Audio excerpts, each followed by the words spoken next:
Hi guys, my name is Borradante. Let's overpaint. And today's patient is Anton Deval. Hope I'm pronouncing that correctly. Hi Boro, I love your channel. This is a painting I recently finished. I would really appreciate it if you could overpaint it. It's set in a future world overrun by giant robots, and the heroine is a rebel that loves to rescue cats. Alrighty then. I really love almost everything about this picture, so obviously this is far from the beginner level of skills. But almost always at about this level of skills, there's one issue that I always mention, but it's kinda hard to overpaint it because I would have to get to the very fine level of details to show the difference, and right now I won't be able to do that, I'll only do the big fixes. So I'll just comment on it, the fact of the difference of the quality of the details. We already talked about it in one of the episodes where there was also a very high level of fine detail in the painting. Thing is, like, it's basically kind of obvious, but most artists still kind of ignore this issue due to the fact that it's just, like, it's fine, it will work. But not really. Thing is, if you have a sleeve painted like this, you would have to paint the tattoo also like this. And of course, obviously in this case, the tattoos were added digitally in a separate layer, like it was probably drawn on the flat surface in a bigger scale and then scaled down and morphed into the shape of what it's covering. So it's like a separate thing, it wasn't actually painted there, and it's noticeable. So if the tattoo is that sharp, it's not okay that the sleeve is so, you know, bristly and strokey looking, like it's more blurry, and not blurry, but actually painted. This looks like it's not painted, like it's digitally overlaid. So that's the bad kind of difference of the quality in the painting. You should avoid that. And it's actually happening a lot everywhere. Like, I won't mention some kind of alizing on the edge of the sword in here, katana or whatever it is. I think this was just some sort of a mistake from fixing something. I mean, it's not that big of a deal, considering that we really need to zoom in a lot to see this. But in here, this is also, like, this is literally the same issue, although it's not that noticeable, but I need to mention it because it's not just about not overlaying the tattoos. Like in here, we can see really big strokes on the surface of the smooth head of the robot, but these cords next to the fallen out eyeball have very tiny lines defining them, which is also kind of annoying to the eye when you look at it. I'm making this kind of comment because this is one of the things that you should start thinking on when you get to this level of detailing. Like, it's already quite interesting, like there's a certain base going on. It's obviously kind of a self-educated base because they don't teach to paint like this generally. So I'm gonna assume that even maybe if Anton is a student in art school, they work with digital art on their own, so there are certain familiar mistakes, the ones that I used to make as well. Like, I used to paint just like this. That's what I'm trying to say. So yeah, if we have this kind of strokes, my strokes are still gonna be kind of different because I have a different brush. But generally, if the scale of the brush is happening here, look how I will be defining these tiny chords. I will still be using a thick brush, but then I will be cutting away from the strokes with the darker strokes of the background next to this chord to do this kind of, you see, it's still a slim chord, but it's still a thick brush. And this is important. The human eye can actually see this, that this is still the same kind of quality is defining this tiny chord. We can still see the big strokes. And this looks much more satisfying when you can see how the tiny chord is being defined on a very fine edge between big strokes. It looks cool when you do that. much better than these chords right here that are defined so thoroughly with the tiny brush, and like it doesn't really work. Like, I did such a small amount of work comparing to this, and it looks better in the general picture. And also, I'm gonna go ahead and walk around little parts, because when I will start overpainting, I will do just the little fixes on everything. Because generally, by the way, the light and the colors is really good. I don't know if Anton learned something from my channel or maybe somewhere else, but generally the colors are kind of good. Somewhere the colors may be a bit dirty, or like the shadows are a bit not exactly right. I don't know, the shadow, should it be longer? Should it be softer? Or should this be darker, but this should be brighter a little bit because it's catching the reflected light from here? This kind of stuff should be a bit softer. Like, a little small decisions with the values may use some work, but it's like intersects with knowing of anatomy, I guess. I don't know. Also, in here it doesn't really look up in there, so it's not gonna be that bright. This is the bright color that looks actually up, and in here it doesn't really. It looks kind of up right there, but there's the shadow from the ball and from the bubble and from the lips, so we don't really get a lot of white color there. Yeah, looks kind of better, right? Just a bit more natural, because a bit too sharp edge was there. So we talk about that. Let me erase this comment right here. So yeah, the tattoo, obviously it seems like a whole bunch of work to do to define this kind of tattoo with the bigger strokes. But I mean, you don't really have to define it that well. It would kind of take a little bit more work to make sure that you define certain fine detail. But the problem with the tattoos right now, they kind of stand out exactly because they're too well defined. They can't do it. You can't do it in this painting. At this distance, tattoos can't be that sharp, just because the strokes shouldn't be that sharp, that small.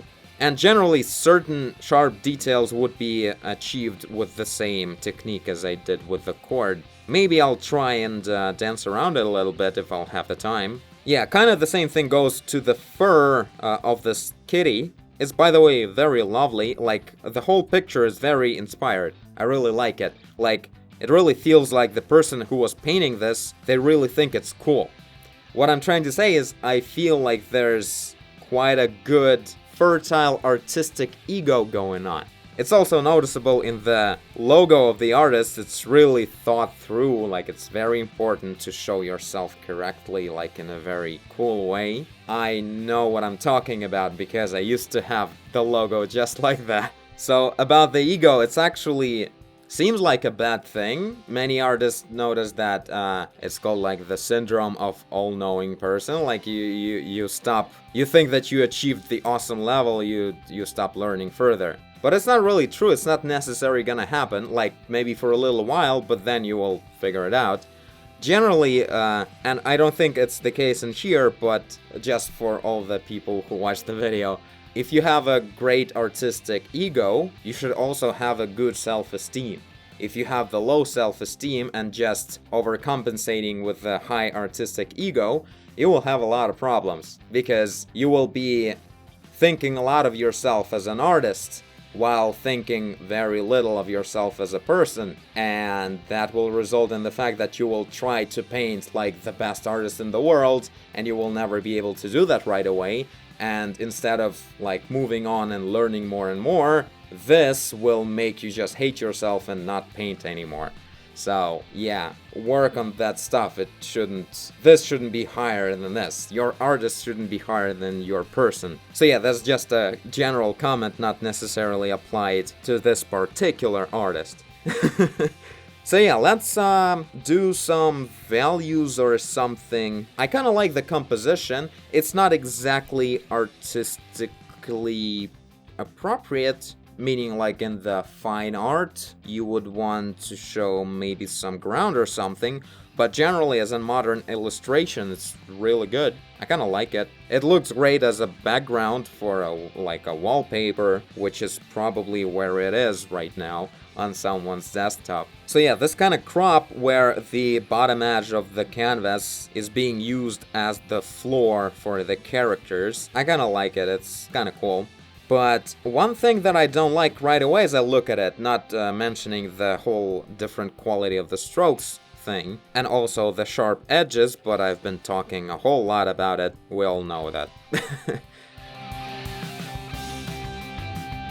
One thing that's bothering me is the really bad contrast of values between the background and certain parts of the character. Like in here in particular, it's almost only visible, the edge between the sleeve and the sky is due to the color, the chroma, not the brightness. And that's not good. It's also really annoying to the eye that it does that. So what I would do is I would probably add a convenient cloud behind there.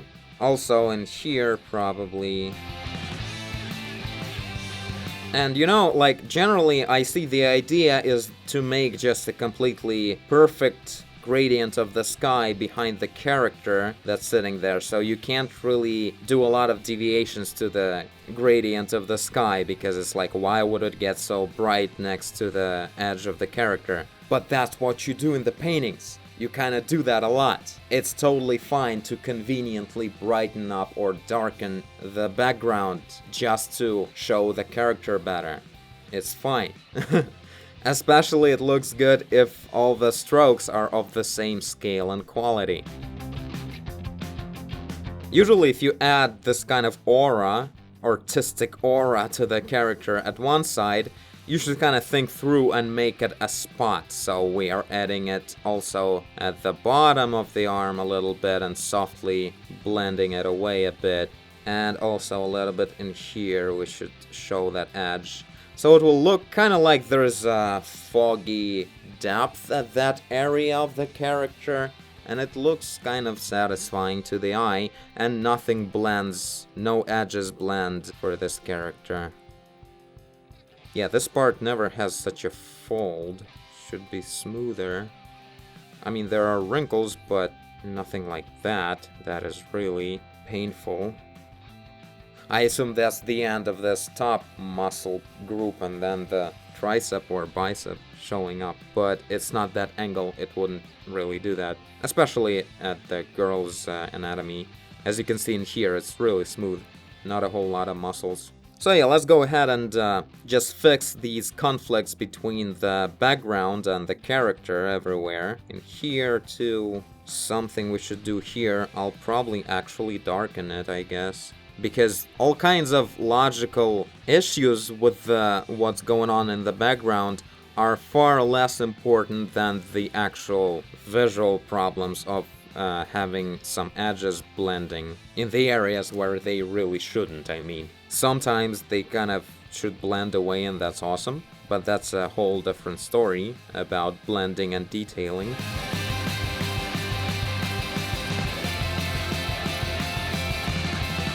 So I played around the background a little bit. I'll do that more probably in the process, but right now what I started doing is I added some darker shadows onto this top sweater thing, whatever. Just because in the original it looks kind of flat, like it actually lacks the full contrast. In certain areas, like, it definitely feels like this area should go darker here, just because there's no way it will just keep being so bright. And probably in here a little bit, certain areas feel like they're washed out shadows into just bright pink for some reason. So I'm adding them just a little bit in smaller areas to keep the whole piece of clothing really bright, as it should be, but showing the full contrast with just accurate, small, darker shadows in certain areas where they're actually appropriate. And somewhere in the legs and maybe the skin, I'll do that as well. The hair kinda looks fine.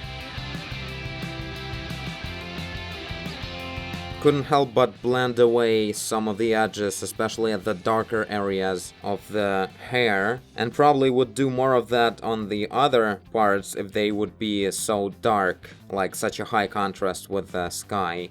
Because in here it feels like the whole character is a cardboard cut out and put in front of the sky. And this way, when it's dark, when the object gets dark enough, like really much darker than the environment, the sky in this case, it will reveal a lot of reflection of that sky on itself, especially on the edges due to the Fresnel effect. So that's why I blend in a little bit, like I'm just using Blender like this to just introduce some of the color of the sky on the edges and basically blur out the edge of the darker parts, like this. And it feels a lot more natural, like it actually goes into the background with the depth. Also kind of feel like doing it here, also like this contrast is a bit annoying to the eye. The brightest areas, they should keep the contrast as much as they could.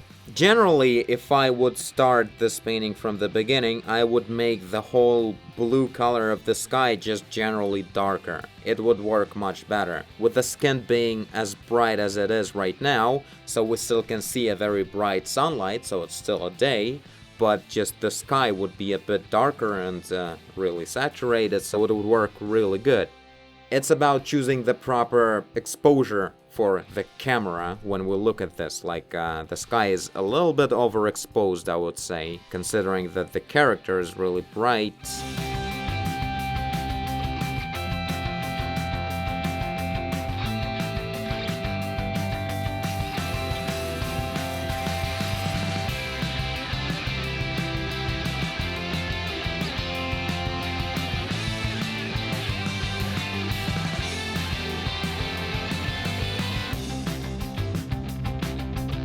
Okay, so I worked all over the place, fixed the values. Last thing I did, I fixed the shoulder and the hair, adding actual brighter plane on the top plane of the hair. Because in here, it kind of like, it had a shadow, but at this area, it didn't get any brighter. When it was actually getting to face the sun completely, it should get even brighter. So that's what I did. I pushed it closer to yellowish orange and then even closer to white, and then added a very accurate little highlights instead of spreading them all over the place. That never looks good on anything. So there's that. I jumped all over the sweater shirt thing, the top, applied some brush strokes and added some expression to the lighting. Like actually not just adding the shadow and the light, but actually sending a certain message of the way this arm is resting on the leg. I fixed like the fact that the shadow just starts so sharply next to the edge. Like in here, this is making no sense, in a way that it should be just generally darker as it's facing downwards, since it's a cylinder. The wrinkles won't get effect that much, especially they won't get wider next to the edge of the sleeve like that. I know it's kind of hard to understand how to go around them because of that. How would they go at the edge? Well, thing is, the problem with that is that you have an edge. Avoid edges. So yeah, I made just the bottom plane that is lit darker, but highly saturated because there's a lot of reflected light from the rest of the shirt and the legs. And the top one is just softly brighter, and a little bit of wrinkle here. What else? I fixed the value here. This is really bright for the neck, and kind of make the shadow a bit longer. In here, there is no way that the shoulder would be lit so brightly from the bottom, since everything is lit from the top, so that's what I did here. Now it looks a lot more natural. And also one thought about this problem with the background blending with the bright areas of the character. It would really be nice to make the sky darker, in a sense that it's generally better to always make the background kind of darker than the main object. So you would be in the position where it's very convenient to do the blending of the darker parts into a darker background, and brighter parts would have a higher contrast on the darker background. And with the sky you can do that. You can just make the sky a bit darker, so it would work really well. So generally, if I would start over here, I would just make the sky like this would be the base color of it, with a slight gradient to the bottom. At the bottom it would get a bit brighter a little bit, which also would work great because at the bottom there's a lot of dark parts that would have even stronger contrast. So that would be the sky. If it would be too saturated, I would just tone down the saturation, but the brightness should be kind of like this. In that sense, we would have a great contrast with the forehead and the brightly lit skin. And in the shadow, it would be this blending going on because the tones are kind of closer. And it would look a lot more expressive, like we would have a really sharp silhouettes of the brightly lit, sunny parts of the body and somewhat expressively blending away the silhouettes of the darker parts. So that would work really good. So there's that. I don't know, I jumped a little bit around the head of the robot, toned down the value here. The reflection would be a lot thinner on the round object of such a small thing in here, I guess. But I know, this is just little things. Kind of thought that the holes from the bullets would look better pushed inwards a little bit around the holes. Looks kind of more expressive. Yeah, also a little value fix on the handle of the sword. Kinda reads much better as the whole. So I'm of course not gonna be repeating the whole tattoo thing. Gonna improvise something in and far less detailed. But we could definitely go a lot closer to the details of the original with this kind of technique. For an actual painted illustration, it's always a better choice to actually paint anything on top and not to like place it on or paint it super accurately with a super tiny brush, completely defining it. You should, number one, place it into the world of this painted character, so you have to paint it the same way as the rest of the character. So let's pretend this is some kind of rose, and here there's some kind of pattern, and in here some kind of waves, but we can't really see what's going on because I don't have any more time. I'm gonna just blend away the details from here, but it's not gonna save it all that much. Yeah, so this is it. Not gonna touch the kitty, because basically I would have to just paint all over it with the same colors, but the different brushwork. So, that's about it. Aside from that, again, the painting is actually really good. Even the original is very well done. It just needs a bit more understanding of the values and the contrast of the shadows. Like even on the very bright object as this top, there should still be the full range of light and shadow in certain places. So yeah, doing more value studies from photos really helps that to get that right depth. But yeah, this is it. Thank you, Anton, for your submission. This was very nice and kind of challenging to find the right words and right thoughts to fix certain issues at this level of detail and technique. And I thank you for watching if you did. I guess you did if you're here. Leave a like and subscribe. Tell a friend. Save the kitty. Do whatever you want. And I will see you in the next one. Bye.